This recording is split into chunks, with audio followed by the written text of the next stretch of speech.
अस्सलाम वालेकुम। एक और व्लॉग के साथ सादिया खालिद आपके सामने हाजिर है। नाजरीन, आज से 2 दहाइयाँ कबल एक बहुत खूबसूरत रिवायत पंजाब का खासा थी। जैसे ही बाहर का मौसम आने लगता था, दरख्तों पे नई कौंपलें उगती थीं, फूल खिलने लगते थे और हर तरफ रंग ही रंग दिखाई देते थे। तो ऐसे वक्त में एक फ़ेस्टिवल मनाया जाता था जिसको कहा जाता था बसंत का फ़ेस्टिवल। बसंत का फ़ेस्टिवल पंजाब के कल्चर और इसकी रवायत का हमेशा से हिस्सा रहा है। इसमें पकवान बनाए जाते थे और फैमिलीज़ इकट्ठी होती थीं और पतंगें उड़ाई जाती थीं।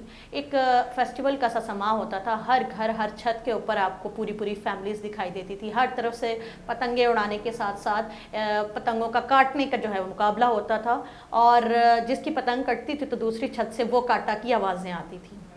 लेकिन जैसा कि आपको पता है कि पाकिस्तानियों की रवायत है कि ये किसी चीज़ को भी एतदाल में नहीं करते हैं। Excess of everything is bad. ज़्यादती किसी भी चीज़ की हो वो तबाही लेके आती है। ऐसा ही हुआ रियासत पंजाब, ख़ास तौर पे जो सूबा पंजाब पाकिस्तान का है उसमें कि जैसे जैसे ये सनत और ये इसमें बहुत ज़्यादा मईशत इन्वॉल्व हो गई, ज़ाहिर है लाखों अरबों का जो है वो इसमें कारोबार होने लगा। पतंगें बनने लगी, मांझे बनने लगे, डोर बनने लगी।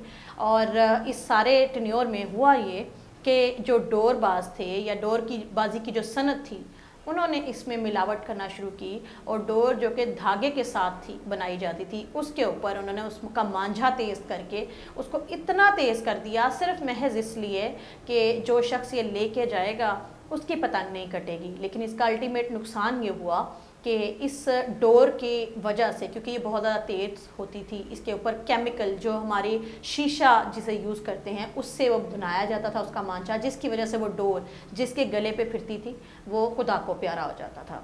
आहिस्ता आहिस्ता जाने लेने का ये सिलसिला इतना बढ़ता चला गया कि मजबूरन सूबा पंजाब को इस फेस्टिवल के ऊपर पाबंदी लगानी पड़ी। वो बाहर का मौसम जिसमें फैमिलीज़ इकट्ठी होती थीं, जिसमें पकवान बनते थे, जिसमें एक दूसरे से मिलने की रवायत थी, जिसमें छतें और आसमान रंगों से भर जाते थे, लोगों से भर जाते थे, उस फेस्टिवल का खुद पंजाबियों ने गला दबा दिया। आज मैं इस हवाले से बात क्यों कर रही हूँ? नाज़रीन, हाल ही में कुछ दिन पहले फैसलाबाद में आपको पता है जैसा कि रमज़ान का महीना चल रहा है, बाबरकत महीना, एक बच्चा अपने घर से, नौजवान लड़का जिसकी ईद के तीसरे या चौथे दिन शादी थी, वो दुल्हा बनने वाला था, वो शख्स, वो बच्चा अपने घर से अफ्तारी का सामान लेने के लिए बाइक पे निकलता है।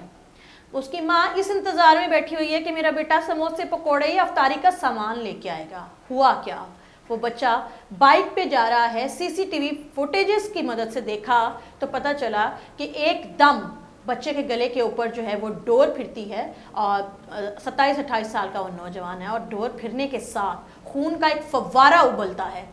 जैसे आपने देखा है बकर ईद के ऊपर जब आप जानवर ज़िबा करते हैं तो खून उबलता है और जानवर तड़पता है, सेम उसी तरीके से वो नौजवान बच्चा, उसके गले के ऊपर वो डोर फिरी जो न जाने कौन बदबख्त उस वक्त उससे पतंग उड़ा रहा था, उस तेज़ केमिकल और मांझे वाली डोर से वो उस बच्चे के गले पे फिरी, खून का फव्वारा उबला और चंद लम्हों में माँ का वो लाल जो कि घर से अफ्तारी का सामान लेने के लिए निकला था वो अल्लाह को प्यारा हो गया। अब सोचने की बात यह है कि इसमें कसूरवार कौन है?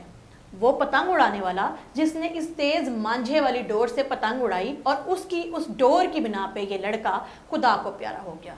वो डोर बनाने वाला जिसने इंसानी जानों की कोई कदर नहीं की, अपना बिजनेस बढ़ाने के लिए उसने इतना तेज़ मांझा रख दिया, हालांकि वो जानता था कि ये इंसानी जान के लिए जानलेवा है, ये जान ले सकता है, ख़तरनाक है, लेकिन अपने कारोबार को बढ़ाने के लिए उसने फिर भी इस बात की परवाह नहीं की। या फिर वो बच्चा जो कि घर से अफ्तारी लेने निकला तो उसने हेलमेट का इस्तेमाल नहीं किया, जो प्रिकॉशनरी मेजरमेंट्स होते हैं उसका इस्तेमाल नहीं किया।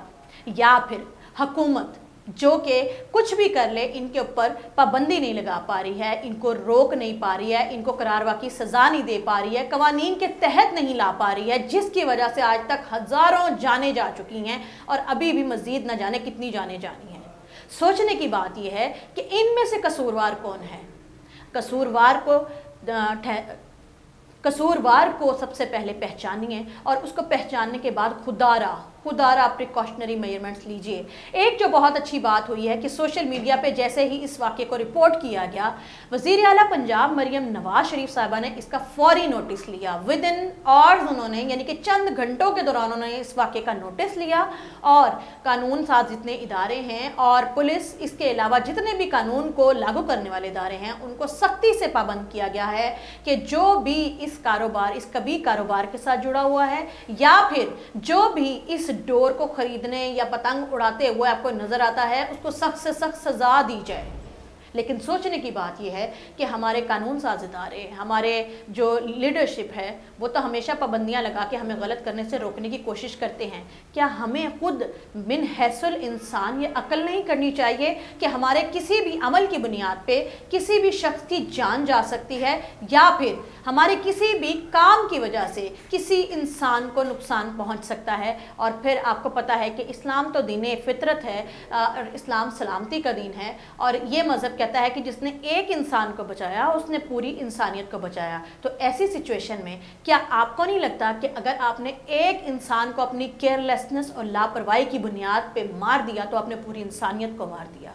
इसके बारे में ज़रा नहीं पूरा सोचिए। इस वाक़े के हवाले से या इस मौजू के हवाले से कुछ कहना चाहते हैं, कमेंट बॉक्स में राय का इजहार ज़रूर कीजिएगा। आज के व्लॉग से सादिया खालिद को इजाज़त दीजिए, मिलते हैं अगली वीडियो में। अल्लाह हाफ़िज़।